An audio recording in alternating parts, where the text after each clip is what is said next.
Hello friends, ये pinnacle की railway science की बुक है जिसमें आप देख सकते हैं कि 5300 क्वेश्चंस इसमें दिए हैं। टीसीएस के द्वारा मॉक टेस्ट है और ऑल टाइप क्वेश्चन है। इसमें रेलवे ने जो जो पूछे हैं सारे हैं। तो मैं सोच रहा हूँ कि क्यों ना इससे भी साइंस करवा दिया जाए, बहुत ही इम्पोर्टेंट है। तो आज से ही शुरू कर रहा हूँ। आप लोगों को डेली कुछ ना कुछ क्वेश्चन इससे ज़रूर करवाएंगे। और हाँ, रिक्वेस्ट है कि आप लोग रिवाइज़ करते रहिए, इससे बहुत सारे क्वेश्चन आएंगे। ठीक है, अभी बैक टू बैक जो है रेलवे ने पेपर लेने शुरू करेगा, तो उसमें बहुत ही अच्छा रिस्पांस होगा, तो इसलिए मैं बता रहा हूँ। तो चलिए मैं शुरू करता हूँ और आपको अंदर का दिखाता हूँ। इसमें क्रम वाइज दिया गया है। साइंस के जितने क्वेश्चन जहाँ से आए हैं सारे दिए गए हैं। ग्रुप डी में कौन सा आया है और एनटीपीसी में कौन सा आया है, एएलपी में, लोको पायलट में कौन सा आया है, सारे क्वेश्चन क्रम वाइज दिए गए हैं। तो आज से मैं शुरू कर रहा हूँ, चलिए जुड़ते हैं। तो मैं एक तरफ से करने जा रहा हूँ। आज शुरू करेंगे फिजिक्स, भौतिक विज्ञान, प्रकाश और प्रकाशिकी, ये शुरू करेंगे थोड़ा सा इसके आगे। तो यही शुरू करते हैं। देखिए, पहला क्वेश्चन है कि निम्न में से किस प्रकार की प्रतिबिंब पर्दे पर प्राप्त की जा सकती है। तो इसमें कई सारे ऑप्शन दिए हैं, वास्तविक और बड़ा, वास्तविक और छोटा, आभासी और बड़ा, आभासी और छोटा। तो इसका सही ऑप्शन भी दिया है। देखिए, सबसे अच्छी बात यह है कि इसका डिस्क्रिप्शन। पहले क्वेश्चन का आंसर सी है। ए और बी दोनों सही है। ए कौन सा है, वास्तविक और बड़ा, और बी कौन सा है, वास्तविक और छोटा।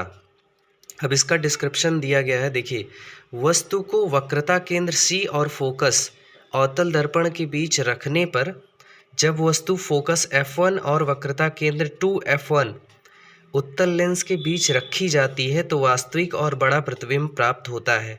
वास्तविक और छोटा, जब कोई वस्तु अवतल दर्पण में वक्रता केंद्र सी से परे और उत्तल लेंस में 2F1 से परे रखी जाती है तो आभासी और बड़ा उत्तल लेंस में बनता है और अवतल का ऊपर बताया गया है। ठीक है, आभासी और छोटा, एक दर्पण, एक उत्तल दर्पण हमेशा एक आभासी, सीधा और छोटा प्रतिबिंब बनाता है, चाहे वस्तु की स्थिति कैसी भी हो। अगला क्वेश्चन है, यदि प्रकाश की किरण अवतल दर्पण के वक्रता केंद्र से होकर गुजरती है तो आपतित किरण और परावर्तित किरण के बीच बनने वाला कोण किसके बराबर होगा। तो ये किसके बराबर होगा, 0 डिग्री के। ठीक है ना। इसमें कहा गया है कि यदि प्रकाश की किरण अवतल दर्पण की वक्रता केंद्र से होकर गुजरती है तो आपतित किरण और परावर्तित किरण के बीच बनने वाला कोण के बराबर होता है, तो 0 डिग्री के। ठीक है, इसमें डिस्क्रिप्शन दिया गया है, सॉल्यूशन इसका। जैसे ही प्रकाश की किरण एक अवतल दर्पण की वक्रता केंद्र से होकर गुजरती है, यह दर्पण पर अभिलंब के साथ टकराती है, अर्थात यह दर्पण पर 90 डिग्री और अभिलंब के साथ 0 डिग्री पर आपतित होती है। अतः आपतित किरण अभिलंब के संपाती है, इसलिए आपतन कोण 0 डिग्री होगा। अगला क्वेश्चन है, निम्न चित्र में से आपतित किरण और निर्गत किरण को क्रमशः किसके द्वारा दर्शाया गया है। तो ये फिगर दिया गया है और इसमें जो है ए बी और सी डी को इस तरह से 4 ऑप्शन में दिए गए हैं। ये क्वेश्चन आया था आरआरसी ग्रुप डी में 17/8/2022 को, आप देख सकते हैं। और इसमें कहा गया है ए बी और सी डी आपतित किरण, मतलब इंसिडेंट रे है ए बी, और आपतित निर्गत किरण इमर्जेंट रे है। आपतित किरण BC, आपतित किरण प्रकाश की एक सरल रेखीय किरण होती है जो किसी सतह से टकराती है। आपतित किरण परावर्तन या अपवर्तन या परिक्षेपण के बाद निकलने वाली किरण होती है।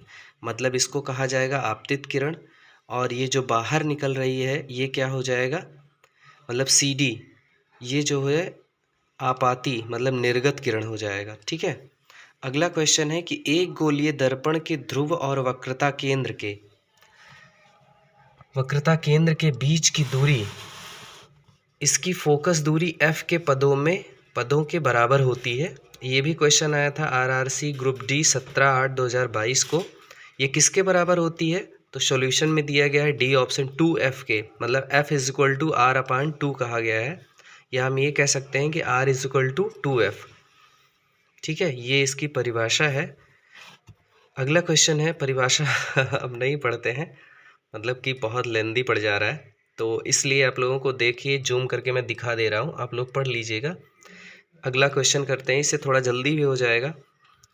अगला क्वेश्चन है, एक छात्र किसी गोलीय दर्पण का उपयोग करके एक कागज पर सूर्य का एक स्पष्ट प्रकार प्रतिष्ठित प्रतिबिंब फोकस करता है जो कुछ समय बाद जलने लगता है। तो दर्पण के बारे में इनमें से कौन से कथन सही है? मतलब अगर वो जलने लगता है तो इनमें से कौन कौन से कथन सही है? पहला कथन है, यह अवतल गोलीय दर्पण है, इसकी फोकस दूरी धनात्मक है, यह एक अभिसारी दर्पण है।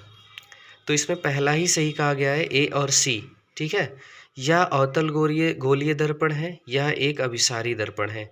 ठीक है, इनकी फोकस दूरियां धनात्मक नहीं होती हैं, तभी ये जलता है। अब अच्छा, इसका जो है ये डिस्क्रिप्शन है, सॉल्यूशन है, इसको मैं पढ़ लेता हूँ। अवतल दर्पण एक अभिसारी दर्पण होता है जिस पर जब समानांतर किरणें पड़ती हैं तो सभी किरणें एक बिंदु पर अभिसरित होती हैं, जिसे अवतल दर्पण का फोकस कहा जाता है। और चूंकि सभी किरणें एक बिंदु पर मिलती हैं तो उस बिंदु पर तीव्रता बढ़ जाती है, और इसलिए जब किसी कागज को अवतल दर्पण से गुजरने वाले सूर्य के प्रकाश के संपर्क में रखा जाता है तो कागज में आग लग जाती है। अवतल दर्पण एक आभासी और आवर्धित प्रतिबिंब बनाता है। अवतल दर्पण की फोकस दूरी ऋणात्मक होती है क्योंकि अवतल दर्पण का फोकस दर्पण के सामने होता है, इसलिए। नेक्स्ट क्वेश्चन है, एक प्रकाश किरण दो माध्यमों को पृथक करने वाले एक इंटरफेस पर उसके अभिलंब के अनुदिश आपतित होती है। तो आपतित किरण और अपवर्तित किरण के बीच का कोण कौन सा होता है? 0 डिग्री। ठीक है, इसके पहले भी एक क्वेश्चन आया था, अवतल दर्पण और वक्रता केंद्र से होकर गुजरने वाली आपतित किरण और परावर्तित के बीच कितने डिग्री का कोण बनता है? 0, और यहाँ भी वही सेम है। ठीक है, अगला क्वेश्चन है, ये है उसका सॉल्यूशन, आप लोग देख लीजिएगा। अगला क्वेश्चन है, निम्न में से कौन से कथन सही हैं? तो कई सारे कथन दिए गए हैं, 4 कथन दिए गए हैं। इसमें से पहला ये है कि किसी लेंस के लिए पहला मुख्य फोकस उस वस्तु की स्थिति है जिसका प्रतिबिंब अनंत पर है।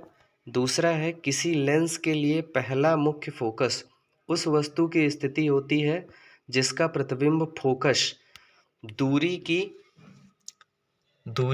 2 गुने पर बनता है। तीसरा ऑप्शन है, किसी लेंस के लिए दूसरा मुख्य फोकस वास्तविक प्रतिबिंब की स्थिति है जिसकी वस्तु अनंत पर स्थित है।